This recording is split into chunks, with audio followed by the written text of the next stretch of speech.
Les Ouazalendo dispersent les M23 AFC et récupèrent Walikale et Centre pour l'instant ce 02 et 04 2025.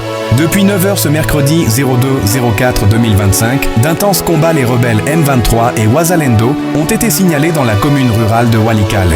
Les Ouazalendo sont parvenus à disperser les rebelles M23 et contrôlent pour l'instant Walikale et Centre, y compris l'aérodrome.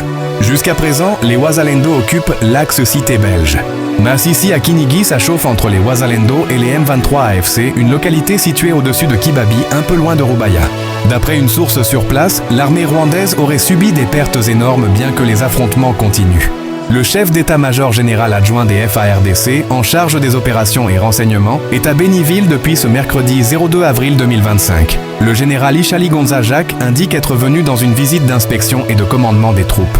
Les délégations du gouvernement congolais et des rebelles du M23 AFC, soutenus par le Rwanda, vont se retrouver le 9 avril prochain au Qatar, a rapporté mardi 1er avril la télévision française France 24. L'objectif de la rencontre, selon ce média, est d'entamer des négociations directes entre Kinshasa et la rébellion en vue de trouver une issue à la guerre qui endeuille les populations de l'Est de la RDC et qui a contraint des millions de personnes à l'errance. Le chef de l'État congolais, Félix Tshisekedi, et son homologue rwandais, Paul Kagame, se sont rencontrés le 18 mars 2025 à Doha, à l'initiative de l'émir du Qatar, au moment où les regards des Congolais étaient tournés vers les négociations directes entre le gouvernement congolais et le M23, prévues le même 18 mars à Luanda sous la médiation du président angolais.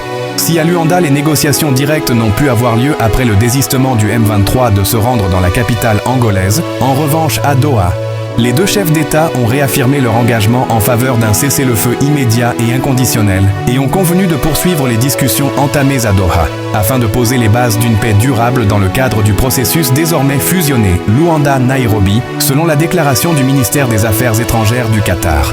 L'ambassade des États-Unis annonce l'arrivée à Kinshasa de Massad Boulos, le nouveau conseiller principal du président américain Donald Trump pour l'Afrique. Bienvenue à Massad Boulos, notre nouveau conseiller principal pour l'Afrique. Il se rend dès demain accompagné de la sous-secrétaire Corinna Sanders en RDC, au Rwanda, au Kenya et en Ouganda, pour y rencontrer des chefs d'État et des dirigeants d'entreprises, afin de favoriser les efforts en vue d'une paix durable dans l'Est de la RDC, ainsi que pour promouvoir les investissements du secteur privé dans la région.